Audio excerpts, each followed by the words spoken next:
Chapter 6.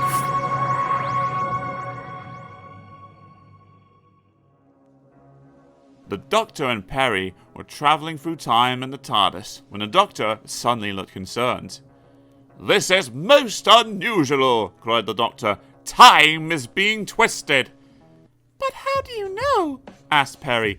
"How do I know?" spluttered the Doctor. "Look! Look at the clock! Quick! We must land! The TARDIS is twisting! It can't travel through twisted time!" exclaimed the Doctor.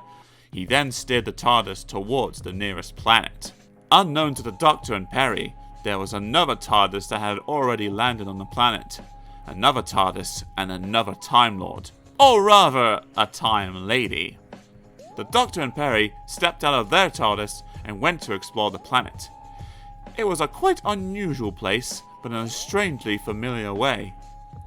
"I think this is the Blue Planet," said the Doctor. "You don't say," laughed Perry.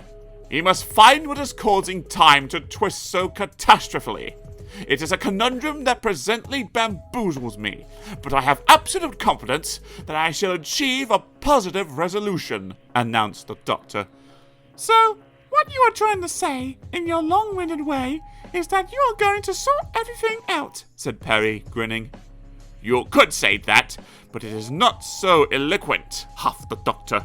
Suddenly, they were surrounded by a crowd of locals, a crowd of angry-looking locals, angry blue locals.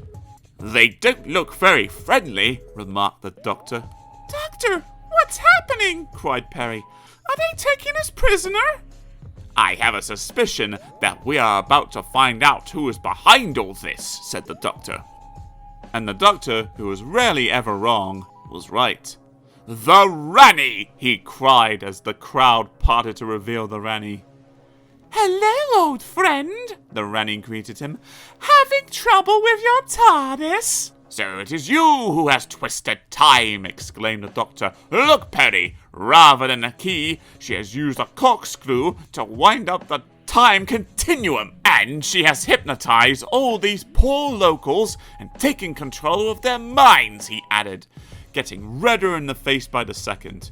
The Doctor puffed out his chest and threw back his head. "You despicable, vile creature!" he bellowed. A boiling anger had grown in the Doctor, and he now roared and thundered all his rage at the Ranny. The force of his anger was so great that he shook the crowd of locals right out of their hypnosis. The Ranny lost her control of their minds, and the locals of the Blue Planet were once again free. The Ranny, realizing that all her plans were lost, turned on her heel and ran. "Stop her!" ordered the Doctor, but it was too late. The Ranny had disappeared. The Doctor asked the crowd to go and capture the Ranny's TARDIS so that she could not escape from the planet. While his orders were being carried out, the Doctor carefully removed the corkscrew from the time continuum and rewound it with the correct key. "You really outsmarted the Ranny," said Perry. "I did, didn't I?" said the Doctor, beaming proudly. "Still, when you have a brain as prodigiously clever as mine, it is not so difficult." "Unlike a little modesty," muttered Perry. "What's that?" spluttered the Doctor. "Oh, nothing," said Perry. "I was just mentioning your honesty." As the Doctor and Perry were returning to their TARDIS, they heard a sudden cry. "Come back with my TARDIS!" It was the Ranny chasing after a crowd of locals who were carrying off her TARDIS. "Having trouble with your TARDIS?" the Doctor cried with a smile.